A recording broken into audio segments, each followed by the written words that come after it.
നോക്ക് നിങ്ങള്. ഈ ഓരോ മൗലവിമാരും ഓരോ ആശയങ്ങള് അന്നാന്ന് ചിന്തിച്ചിട്ട് ഓരോ ദിവസവും ചിന്തിച്ചു കൊണ്ടുവന്ന് അത് സമുദായത്തിന് മുമ്പിൽ പറയാണ്. ഒരു മൗലവി പരസ്യമായിട്ട് പറയുന്ന ഒരു വിഷയം അത് ഞങ്ങൾ കേൾപ്പിക്കുകയാണ്. അദ്ദേഹം പറയുന്നത് ഇന്ന് ചിന്തിച്ച ഒരു വിഷയമാണ് അയാൾ അന്ന് പ്രസംഗിക്കുന്നത്. അയാൾ പ്രസംഗിക്കുന്ന അന്ന് ചിന്തിച്ച വിഷയം അത് അദ്ദേഹം അന്ന് പറയാണ്. അത് കേട്ടോ, അത് അഞ്ഞ് കേൾക്കാൻ പോകുന്നത്. ഞാൻ അവിടെ ഇരിക്കുകയാണ്, ഞാനിപ്പോൾ ആ ഡെസ്ക് തള്ളിയിട്ട് ആ ജിന്നല്ലേ അവിടെ കുടുങ്ങിപ്പോലെ എന്ന് ഞാൻ ആലോചിച്ചു. ഞാൻ ഇരുന്നപ്പോൾ ഞാൻ ശ്രദ്ധിച്ച്. കാരണം ഇപ്പോൾ ആ ജിന്ന അവിടെ ഇരിപ്പുണ്ടെങ്കിൽ ഞാനിപ്പോൾ ഇത് അയാളെ ഞാൻ കാണുന്നില്ലല്ലോ. ഞാനിപ്പോൾ ഈ ഡെസ്ക് അങ്ങ് നീക്കിയിട്ട് അവനോട് കൊടുക്കുമല്ലോ, അവനോട് പ്രതികരിക്കും എന്നിങ്ങനെ ഞാൻ ചിന്തിച്ചു പോയതാണ്. ഇപ്പോൾ വേറൊരു സ്ഥലത്ത് ഒരു സ്ത്രീക്ക് പ്രയാസമുണ്ടോ ചോദിച്ചാൽ എന്തിനാ എൻ്റെ മേത്ത് മീനിൻ്റെ വെള്ളം ഒഴിച്ചതെന്നാണ് ചോദിച്ചത്. ഈ സ്ത്രീ മീൻ കഴിയ വെള്ളമൊക്കെ ഒഴിച്ച് ഇങ്ങനെ ഒഴിച്ചപ്പോൾ അവിടെ ജിന്ന് നിൽക്കുന്നത് സ്ത്രീക്ക് കാണാൻ കഴിയുന്നില്ലല്ലോ. ഇബ്നു തൈമിയ്യ തന്നെ അദ്ദേഹത്തിൻ്റെ ഗ്രന്ഥത്തിൽ പറയേണ്ടത് അറിയാതെ ചൂടുവെള്ളം ഒഴിക്കുക, ആ സമയത്തൊക്കെ ഈ ജിന്നുകളുടെ ദേഹത്തിന് അവർ പ്രതികരിക്കും. അപ്പോൾ ഇവർ നമ്മൾ കാണാതെയാണ് ചെയ്യുന്നതെന്ന് അവർ കരുതില്ല. ഇപ്പോൾ നമ്മുടെ ദേഹത്ത് ഒരാൾ മൂത്രമൊഴിച്ച് എങ്ങനെ ഉണ്ടാവും? ഇപ്പോൾ ഒരു സ്ത്രീയെ ബാധിച്ചതിനെ കുറിച്ച് പറഞ്ഞതാ. സ്ത്രീ എന്ന് നേരെ പോയി മൂത്രമൊഴിച്ച് ജിന്ന് കിടന്നുറങ്ങുന്നുണ്ടായിരുന്നു കാർക്കൂസിനകത്ത്, അതിനെ മേത്ത മൂത്രമൊഴിച്ച് പിന്നെ ജിന്ന് പ്രതികരിക്കായിരിക്കും. അപ്പോൾ എന്താണ് അല്ലാഹുമ്മ അഊദു ബിക മിനൽ ഖുബ്സി വൽ ഖബായിസ് എന്ന് പ്രാർത്ഥിക്കാൻ നബി സ്വല്ലല്ലാഹു പഠിപ്പിച്ചു. ആൺപെൺ പിശാചുക്കളിൽ നിന്ന് അഭയം തേടണമെന്ന്. പക്ഷെ നമ്മുടെ മദ്രസ വിദ്യാർത്ഥികൾക്കൊന്നും അതിന്റെ അർത്ഥം കിട്ടൂല. ഇപ്പൊ കാരണം എന്താ പറഞ്ഞു ഇന്ന് ചിന്തിച്ചൊരു വിഷയമാണ്. ഞാൻ ഇപ്പൊ ഡെസ്കാണ് വിളിച്ചാൽ അതിന്റെ ഉള്ളിൽ ജിന്നല്ലേ പെടുക. അപ്പൊ ഞാനിപ്പോ ഇന്ന് ചിന്തിച്ചതാണ്. ഇന്നിപ്പോ എന്തോന്ന് കുടുങ്ങി ഡെസ്ക് വെച്ചപ്പോ തവള എന്തോന്ന് കുടുങ്ങിയത് അതിനുള്ളിൽ. അപ്പൊ ചിന്തിച്ചതാണ് ജിന്നാണ്.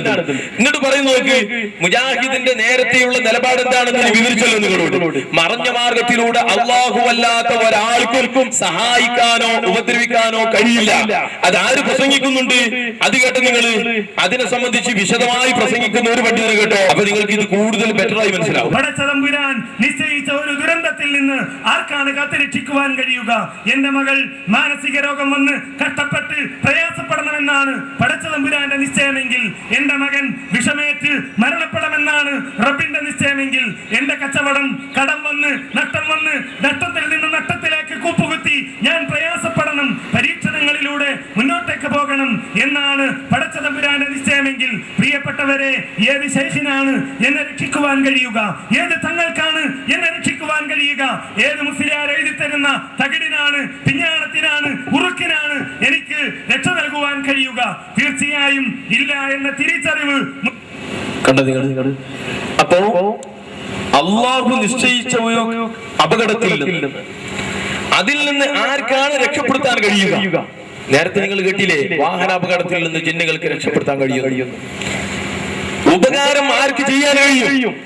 ഉപദ്രവം അല്ലാഹുവല്ലാതെ ആർക്ക് ചെയ്യാൻ കഴിയും?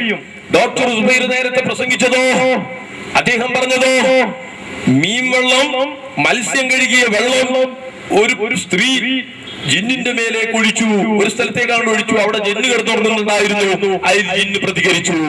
മറഞ്ഞ മാർഗത്തിലൂടെയല്ലേ ഈ ഉപദ്രവം വരുന്നത്? അത് പറ്റുമോ നിങ്ങളുടെ അടിസ്ഥാനത്തിൽ?